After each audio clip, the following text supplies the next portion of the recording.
Well, yeah, it's good to be back home. Obviously, we get to play at home. It's been a bit.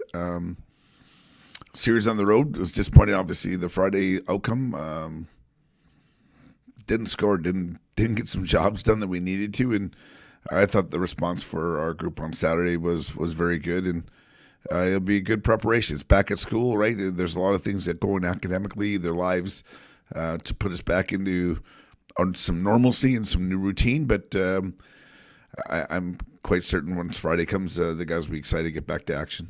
Yeah, getting back into that routine this week, what's been the focus in practice these first couple of days in preparation for a home series? Well, there's a compete level. I mean, Tech's got it. I think their balance of their lineup, their strength of their group is through that depth. We got to make sure we understand who's on the ice for the other team.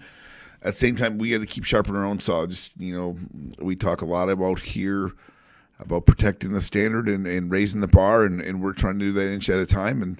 And I like that the fact that guys they're ready to go back to school. They're ready to get back in this routine of an everyday student here.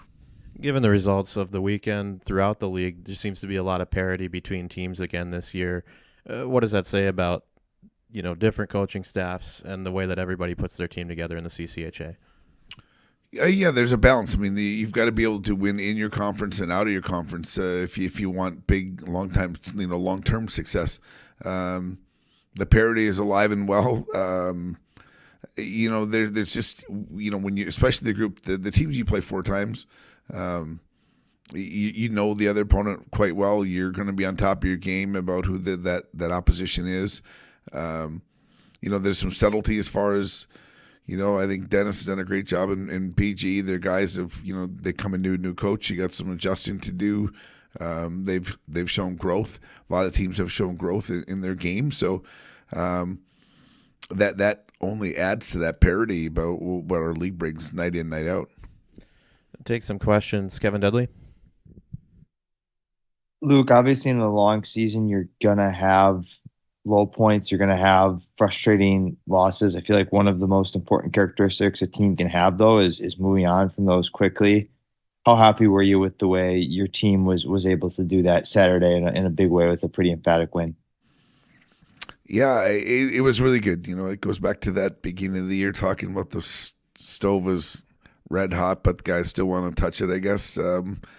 Hopefully we've got some maturity and discipline in our group that's a one-off and we got to get back to work. But that's, to Charlie's point earlier, like everyone's going to want to play.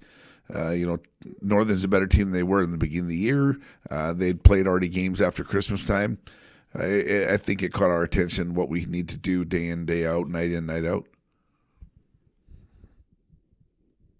Looking at Tech, you've obviously played a series against them. You had a really good result. You went there and swept them, which is something that hasn't. I mean, it's a really hard thing to do.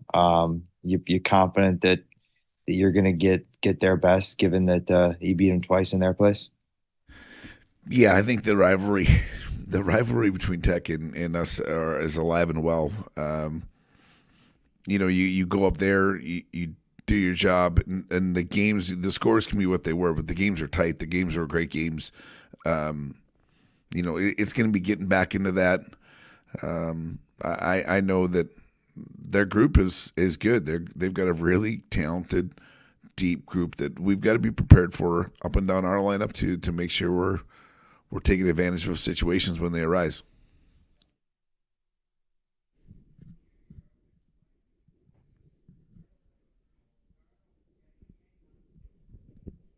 Hey, go ahead, Don. Coach, maybe not the result you wanted in terms of power play on Friday, 1 for 6, but on the weekend, you went 4 for 10 with a big night Saturday. Anything over the break when it came to the power play that you necessarily changed, or is it just, better play, better refinement coming out of the break and resulting in those 4 power play goals last weekend?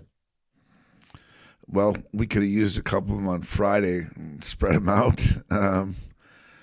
No, I think the challenge for the power play groups always is execution, and too much is given, much is expected. So when you don't get those results as we did Friday, I thought puck intensity and focus on Saturday was very good. I thought their mentality to be maybe less cute, more direct at the cage was, had caught their attention. So, sure, there's been some extra time to work on it. We've probably done more time working on it than penalty kill, and that stung us on that night back, coming back as well. So, I just think our power play group, the confidence with their execution, they pretty much know their routing. They pretty much know one another now. So it's just, there's an opponent, don't get me wrong, but you got to be able to adjust on the fly and make sure you can ad-lib at times as well.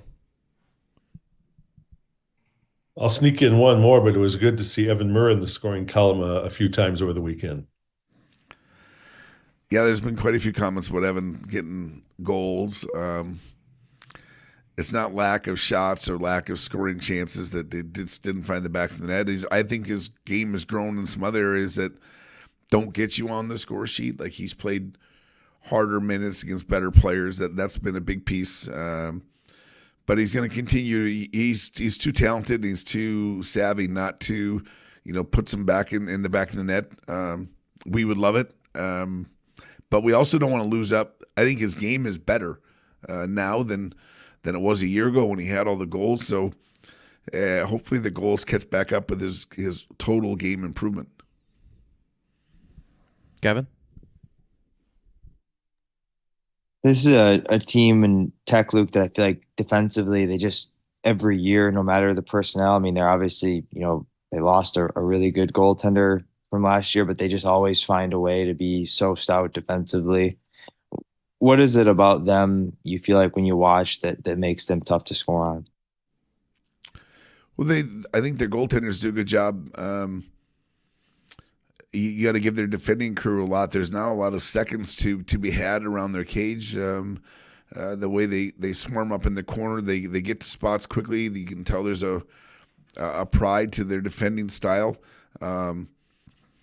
At the same time, some of their best offense, is the idea that they don't spend a lot of time in their D zone. They're pretty quick to get in and get to the puck and get their exits. So they got a good plan, a good formula together, and they're balanced. I think it's they're balanced. They've got really good 200-foot forwards that have plenty of skill, but they've got a responsibility level on their own end as well.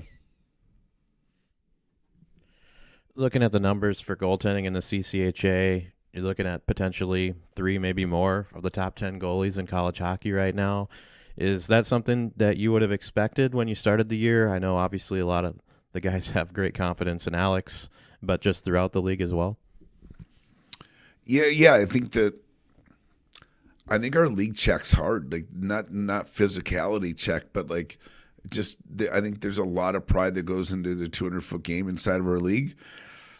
It shows up when we are head to head.